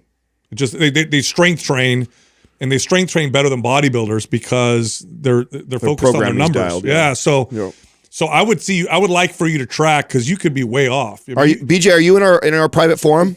No. I'm gonna have Doug put you in our private forum, and I'll tell you what. Awesome. Yeah, I'll tell you what. As for an accountability piece, and I'm with Sal. If you track everything you eat, including dinner, everything you eat in MyFitnessPal, and you update us on a weekly basis on what that looks like, we'll be able to give you some. We'll be able to give you some advice from that, just from that. But as long as you get, that's one thing I need from you. You got to be consistent with logging everything, and then if we can see everything week by week as you go by, we'll be able to give you adjustments on what will be going on diet wise. That'd be awesome. I really appreciate it. Okay, let's do that. All right, I'm going to get you in the forum and then start tracking now, and then give us weekly updates on, hey, this is what I ate this week, calorie wise, macro wise, everything like that. You could even just screenshot the MyFitnessPal or do it yourself, either one. But share it with us so we can look at it, and then I think we'll get better insight like totally. that. Awesome. Thank you guys. Really appreciate it. You got it, my man. All right, BJ. Awesome. Thanks, brother. Right. Thank you so much. All right, bro. You got it. Yeah, we got to see those. Yeah, that wasn't adding up. Well, no, it bro, doesn't, when he was doing his thing, I'm doing the math in my head. I'm like, okay, salad, fucking egg. The lunch especially. I'm like, bro, bro's at no way like you just 600 calories at nighttime. So he's going into dinner at 600. But then he goes, I ate 3 of these massive. Okay, so he maybe and he's a big dude. What's a massive bowl for you? I don't know. I've like I said, I've been around. I remember one guy in particular. By the way, if he was an obese. Like, I don't lift weights, I don't exercise, I struggle my weight, I've been dieting on and off. Okay, well, maybe slow metabolism might be the thing. But he's been powerlifting for years. He's competitive. Yeah, and he's been crushing numbers. He's crushing numbers. It doesn't add up. Like, I had a buddy that was like this, and I remember him complaining, I can't, and he's a big, strong guy, but, he was a powerlifter. I don't eat this much, whatever. And I would see his breakfast and his lunch. I'm like, oh my God, you are eating very little. And then I went out and I ate dinner with him once. I'm like, bro, you just ate 3,000 calories. It's all the dinner. Yeah. All right I mean, there. that could be it, because I tell you right now, when he was doing the calculations on the earlier, I'm like, bro, this guy ain't eating shit. But then he alluded to his dirty rice meal. And he's saying going off the rails. Yeah, and so what does that mean? It's also the type of guy too who grabs the whole peanuts jar and like throws it in his palm. And does like that. Like, and every once in a while, I have a couple peanuts. You know what I'm saying? Like 900 calories of nuts. My buddy literally was like, well, for dinner I'll have like a burrito or whatever. I went out to him. He ate three super burritos. I'm like, bro, that's over 3,000 calories right there. Yeah, Okay. Well, let's see if he tracks for us so we can get an idea. Because something's not. That'd be weird. Something's not mathing. If he was a strong powerlifter with a really slow metabolism. Well, I mean, you could get metabolically adapted for someone but he's not a cardio fanatic. You're right. It's possible, but likely, I don't know. We'll see. We have a special in February. MAPS, Anabolic, and the No BS 6-pack formula together. These programs were actually created to be run together. Great for building muscle, boosting metabolism, burning body fat. Get them both of them, for $59.99. You can check them out at mapsfebruary.com. All right, back to the show. Our next caller is Dwayne from Jamaica. What up, Dwayne? How you doing, What's man? Good morning, gentlemen. How are you today? We're good. How can we help you? So coming around to my question, sort of a little bit of history of who I am. 27 years policing in Toronto, retired in 2016. Dabbled in fitness, bit of a weekend warrior throughout my career. Went from triathlons to mountain biking to rock climbing to some time in the gym. What I realized is, and you guys talk about this a lot, the importance of sleep and a routine. And shift work it's a young man's sport. It's a young man's game, and shift work kills me. The flat bench became a nap time some days because you're just too tired to work out. So since I left policing, my life, I got a good routine. I got a good workout program. Last year, my gym, I got a report in January. I was at the gym 254 times, which is probably too much. I hear those words when you have, get the best benefit for the least amount of work. And I hear you guys say that in my head every time I go to the gym, because I'm probably there too much. I do a 3-on, 1-off split. I'm 55 years old now, so I'm doing just something probably from the 70s, back by, chest, tries, shoulders, legs. I'm enjoying it. I do a little bit of cardio on the 4th day when I feel like it. So I'm confident you guys are going to probably tell me I'm doing too much, which is where my question comes in. And then I'll just see, once I get the question, I'll shut up and let you guys start talking. But when I leave the gym, I feel ready to tackle the day. And I'm sure you guys understand exactly where I'm coming from. When I put on my suit, I walk into the office, I'm confident, I'm ready to go. I feel energized. Doesn't matter what meeting it is, who's in that meeting, I'm ready for it. And I don't get that same, endorphin rush, to use some words I don't quite understand. I don't get that same thing when I don't get to the gym. And the harder the workout is, the better it feels when you walk through the doors of that office. And so I'm trying to figure out, okay, how do I not overtrain, but how do I get up and get to work every morning and feel like I'm ready to tackle the day? Yeah, no, good. Yeah, good. You can go every day. You just gotta change, modify intensity. Intensity. And you could do mobility work. You could do hot and cold contrast, cold dip. You could challenge your body's ability to adapt to temperature. A lot of people will say, what about, and I've seen your question about the mental health benefits of training and, the discipline that goes around it. For someone who really enjoys workouts and you start to develop a relationship where you can't miss a workout, there's mental discipline in skipping sometimes as well, right? Because that challenges you a bit to skip that kind of workout and try something different. Also cortisol also feels good. Yes. And so you could be pushing your cortisol up each time, and that gives you that temporary energy rush.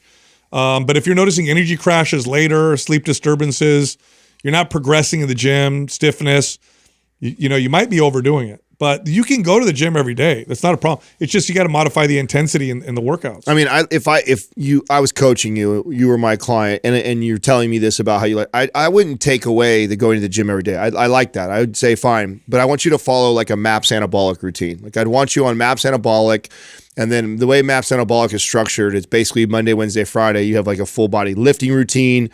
Tuesdays and Thursdays would be this kind of trigger sessions, and those days would be some of this low intensity cardio. So you'd still go to the gym, you do your trigger session. Maybe I'd have you do some mobility drills, depending on after I assessed you and saw your ankle, knee, hip, shoulders, how that all feels. I'd probably do a few things that I think would improve that. I think everybody gets up to our age or more, and there's always something, shoulder, neck, hip, something that I could improve and help you.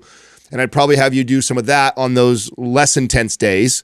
But I love the idea of going to the gym every day and that you have that routine. And I never want to take that from a client and tell them, oh, you're going to the gym too much. Well, no, it's what we're doing at the gym might be too much. And so we have our 3 days of getting after it, which I love. And full body routine is just going to serve you better. And then on the Tuesday and Thursdays, let's address the other things. Let's address some mobility. Let's do a little bit of cardio if you want that endurance on those days, and keep you going like that. And so long as you're hitting protein intake, you're fed, training like that, you're not overtraining, you're doing just fine. But Sal already touched what I was going to say right away, is many clients mistake or misunderstand the feeling they feel that feels so good going in right after that workout with that it's healthy for me, and it's actually just an adrenaline rush that you get from the cortisol, because that is a very normal feeling. And you've probably heard us talk about, we call those cortisol junkies, right? They're addicted to that feeling, and they've now attached punishing themselves in the gym with that feeling that they get, and they think it's healthy and good, and they justify it because they're exercising. But there is a better approach. And of course, you already tried to say it, right? The goal is to do as little as possible to elicit the most change, and tweaking a little bit of your intensity and what you're doing inside the gym is just going to make all those things better and your results even better. Yeah. By the way, if you're okay maintaining, like, is your strength, do you use the same weights you've been using for the last few years when you're working out? Do you see strength gain? Like, what are your goals? You know what? As I tell my wife, you can't flex cardio at the beach. So my goal is just to look good. I've upped my my max one rep bench is 255 now on my heavy days, because I go light, medium, heavy, change the reps around. So I'm getting stronger. So there's some good growth. I'm about 16 to 17% body fat, and I like that range. I don't see my abs at that range, but I'm not.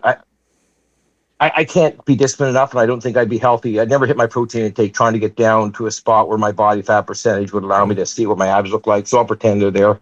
But you talked about anabolic, because after I heard you the first time, found your website, bought anabolic, bought performance.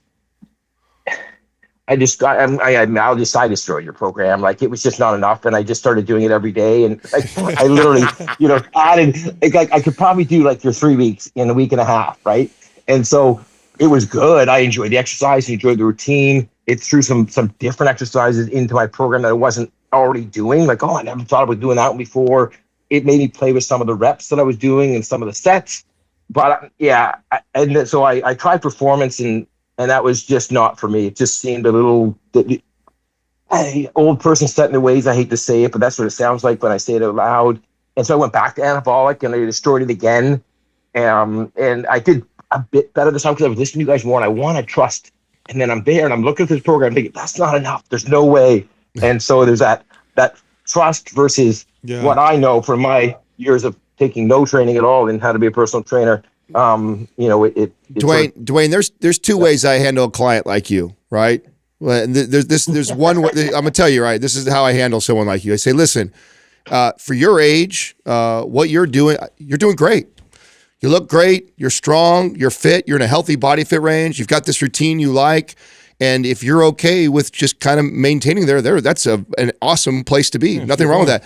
But if you're coming to me as your trainer and you're like, Adam, I want more. I'd like to see my strength go up even more. I'd like to see my abs. I want more from my workouts. And I say, oh, there's a better way. So, but I'm okay with either one. You have to make that decision. But if you want more, I'm the guy that can help you get more, but you have to trust me when I tell you this is what you need to do, and you can't change my shit, because then you're not doing what I'm telling you to. But I'm okay with I'm okay with you doing what you want to do, because look where you're at. You're great, man. You're 50-something years old. You're in great shape. You're strong. You look good. You're got energy for your work. I mean, you're in a great place, man. And I don't ever want to fuck that up for somebody who's got a routine and they love that. But if you're coming to me and you're like, I want more. Can I do more? Is there more? I would say, yeah, there's a better way to do things to get more results from what you're currently doing. And I absolutely can help you do that. The question is, do you want to? Yeah, it is. It becomes that. And you talk about, training all the time and that, start off at 1 day a week and build up slowly. And I'm at the point where maybe I'll flip back on the anabolic, and I'll follow it religiously. It'll be that goal I give myself for 2025, maybe just to follow the program religiously, day by day, word by word, letter by letter, and give your collective experience a chance to see where I can be. Yes. And if at the end of this, end of the time, I'm the same, nothing changed, right? Exactly. Yep. You won't get weaker. You won't get fatter. I promise you all that. The only place your you have to go is going to die a little bit. Is better.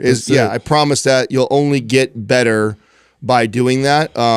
And again, like I said, it really comes down to you, because you're also not in a bad place at all. You're doing great. This isn't urgent. You're doing great. Yeah. And some clients, they love to do that. Man, if I could get a hold of Sal's routine, I'd cut his training in half too. Already did. But he loves to go in the gym. Who am I to tell him? He looks better than I do. So who am I to tell him what he should or shouldn't be doing? You enjoy it. It's part of your life. It's your meditation, those things. I get all that stuff. And so, but if you want more, I've got more for you, and I know how to get there. But you got to trust the process and stick with it. And then, you know, the other thing is knowing. It sounds like you know yourself really well, how you can be and stubborn that way. Maybe investing in a coach. You know, having a coach who holds you accountable to that. Where, you know, imagine if you had to talk to me every week, and I'm like, all right, Dwayne, this is what we're doing this week, and just that. I mean, that accountability of making sure you follow those steps. That's a potential worthwhile investment too, if that's something you really want to do. No, I appreciate it, guys. I'll hear your words in my head. I'll give it a try, and see if I can teach this old dog some new tricks. All right, Dwayne. You got it. I'm rooting for you, brother. Enjoy yourself. Yeah. Okay. Cheers, gentlemen. Thank you. Take it easy. That's a tough one. It's a tough one because so here's the thing. We talk about overtraining, okay? Yeah.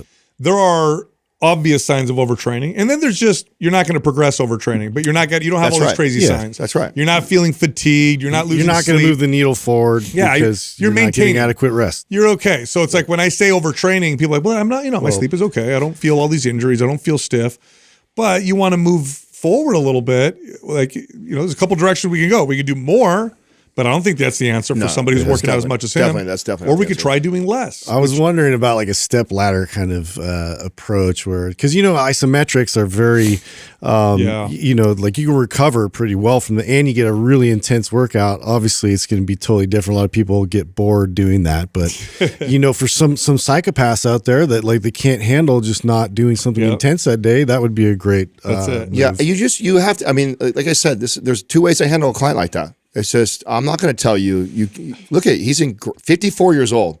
Dude's benching good weight, squatting good weight. He's at a great body fat percentage. Yeah, he's healthy. He's talking about how he feels good at work and everything like that. Like I ain't gonna fuck that up and tell him don't do these things. But if he was a client, right, and he was complaining, Adam, we're not here's what I progressing. want. We're not progressing, and how come I can't get lean, and how come we can't get my bench press out? And I'd be like, well, bro, because there's a better way to do this. So, but the way you're doing it is done a good ass job for more than 90% of the population. And if you're okay with that, then keep doing what you're doing. But if you want more, I've got more for you if you really want to. I know. I've really cut my volume down recently, but I've added time in the steam room. I've added time in the cold shower. So you can go to the gym every day. Well, and that's the thing, like the cold plunge, it's challenging, it's hard. Yeah, exactly. And so you get that kind of stimulus. Exactly. I know, like his association and psychological well-being going into like feeling powerful going into work. That's right. You do things like that. You do hard things that don't tax you as much. Let me tell you something. Being disciplined to do mobility on a regular basis is hard too. And that'll It test is. your discipline. That's if right. You're not, And hate it. if you want to push and train, there's lots of ways Do a whole to session of chin stretch stretch. yourself and push yourself That's to right. progress. That doesn't have to be with just intensity with weights. There's a lot of things that you can do. So yeah, no, I have the answers for the guy, but you gotta want it though. Our next caller is Garth from Mississippi. What's up, Garth? Doing What's Garth? up, man? How can we help you? Hey, how's it going, guys? Good. So I got a quick question of programming for a potential powerlifter going forward.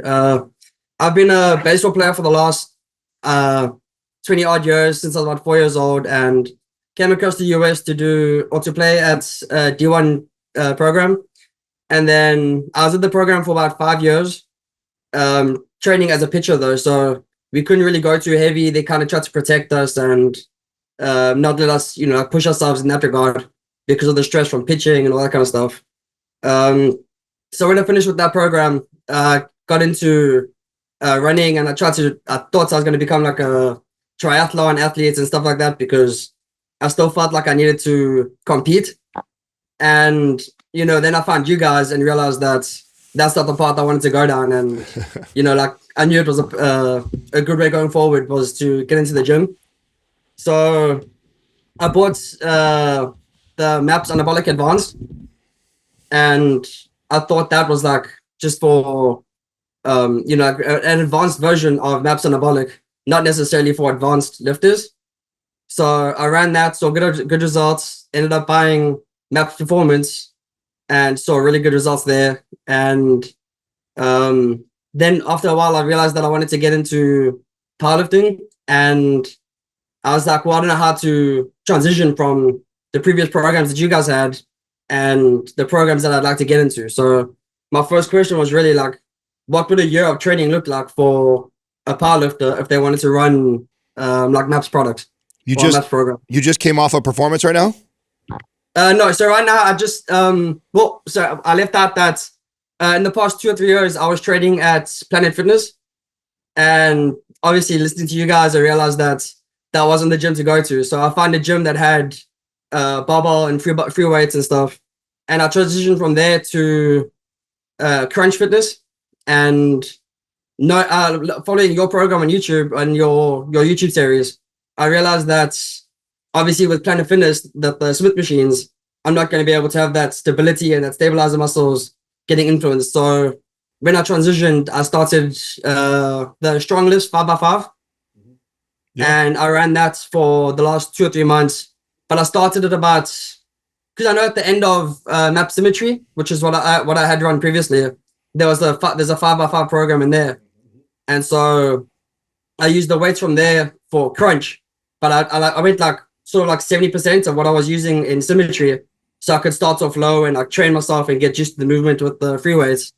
And then right now I'm actually pushing higher numbers than what I was using in Symmetry. And yeah, I wanted to get awesome. now from smart. Thanks. Yeah, dude. So I wanted to go from the strongest 5x5. I was actually just about to start the MAPS Anabolic Advanced again. MAPS Powerlift. Yeah, MAPS you want to do powerlifting? We have a powerlifting program. Well, yeah. So I wanted to get powerlift, but we're busy going through a whole adjustment of status process. So I just got married to. I'm from South Africa, so I got married to a U.S. citizen, and we're going through all the legal processes and the lawyer fees and stuff. So we hadn't bought powerlift yet. But I was wondering how I was going to implement powerlift, because I know you guys say like not to run like too many programs back to back. Or well, you're doing a good job of interrupting that with symmetry and performance. Symmetry. That's why I was asking what you did before, because if you like, let's say you ran anabolic, a 5x5, and that's what you've been training for like a year or two, and then you're gonna go right into powerlift. I might have you interrupt that and go into either performance or symmetry first, and then go into powerlift. Okay. But if you just came out of symmetry, you're okay. You could go right into MAPS powerlift right now. If you really want to compete in powerlifting, I would go, you could go 2 cycles of powerlift and then a cycle of symmetry or performance and then back to 2 cycles of powerlift. Love that. Mm-hmm. So like a 2-to-1 kind of ratio type of deal. Yeah. Okay. Yep. So you said powerlift and then like symmetry or performance and then back to powerlift? Yep. But you could even go powerlift probably 2 times in a row before doing symmetry. Yeah. Okay. Yeah, you'd be all right. So would I not be able to include like anabolic or like a hypertrophy program? Or you could. I mean, you can. You can. So here's what we're so we can explain why we're saying this. So powerlift is very sagittal plane focused. I mean, it's bench, squat, dead. I mean, it's just the main lifts. It's very specific. There's no unilateral. There's no rotational stuff going on. There's not a lot of things to protect your joints, work on mobility, address strength in different directions.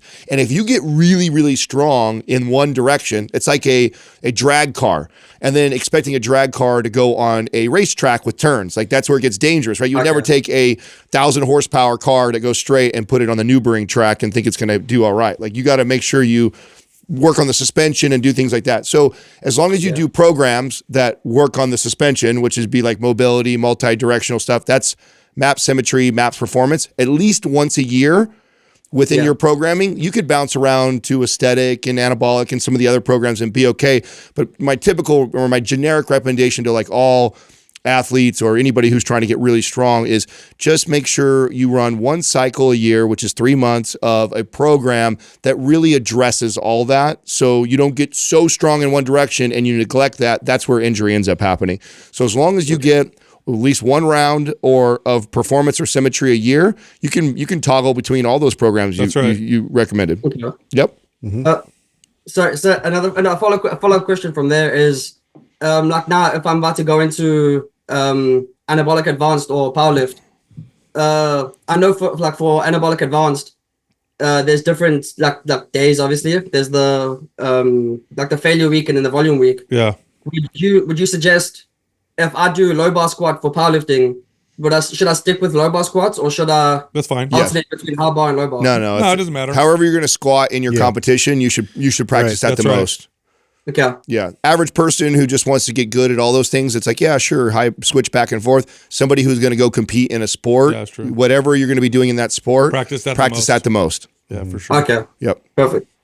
I had another question with regards to like how would you guys suggest I plan or like prep? Obviously not, because you just said that I could do 2 cycles of Power lift. what was it, a power lift, and you said it's about 3 months each. Yep. So then that means that would I be able to run a cycle of power lift leading up to like a regional or provincial tournament? Yep. And then Yes. and then the national title is going to be 3 months after that. So would I just run it again? Yep. Absolutely. Yep. Okay, perfect. Yep. And then after you run those 2 times, then give yourself a break for 3 months. You know, consider that your off season or whatever. But then we go into something like symmetry or performance, and then you can go right back into power lift again, and you can just keep toggling back and forth like that. And then if you want to, like I said, you can insert aesthetic or anabolic or some of the other programs, so long as you just make sure never go more than 9 months or so without starting a program that's addressing unilateral rotational work with symmetry or performance. Okay. And so you say I could alternate either one, symmetry performance, or do you guys have like a... Either one of those are going to, I mean, if you had very specific things you could tell us that like, oh, this is nagging or bothering me, maybe we would suggest one or the other. But both of them do a good enough job of addressing unilateral work, working in multiple planes. And so either one would be the generic answer, unless you had a very specific thing that you told us you had a problem with, and then maybe we'd go one or the other. Okay. Perfect. I really appreciate that, guys. You got it. We'll send you power lift because you don't have it yet, do you? No, not yet. No. All right, we'll send it over to you. Yeah, and congratulations on your marriage. Yes. Thank you so much. I really appreciate that. Hey, keep us posted. I'd love to hear how you do on your first powerlifting meet too. I will do. I'll let you guys know. And I'll show your word everywhere. I really appreciate everything you guys have done. Thank you, brother. Right on. Thanks, man. Good stuff. Yeah, it's cool. Yeah, it's good. It's funny. He mentioned hypertrophy training. Someone listening might be like, why would a powerlifters these days understand even the value of some bodybuilding, even for body parts like the biceps. Exactly. Because it was protecting their elbows. Very vulnerable. Yeah, muscle. So hypertrophy training is also valuable for powerlifting, just like I think powerlifting is valuable for bodybuilding. You just don't do a lot of it, but there's value in all of these. It's just, if you're in a sport, most of the time you're going to spend your training is going to be specifically for that sport, but moving out of it's one of the best ways to avoid injury and to avoid burnout. And also progress. That's right. Just novelty for a little bit and then coming back. What's the number one thing that prevents progress in a consistent athlete? Injury, burnout. That's the number one thing. So avoiding those things means you're going to progress better than most people. All right, I know you liked that episode. If you did, check this one out. 30% body fat. For men, this is way too high. This is actually a bit high for women as well. So in today's episode, we're talking about how you can go from 30 to 10. What is 10% body fat? This is when you have a visible six-pack. Can you go from 30 to 10%? Yes, it's possible, but not if you guess along the way. So we're going to talk about how you can do that in today's episode. Now, there's a huge range, right, of like body types. Yes. Some people can run a little bit heavier or a little bit higher body.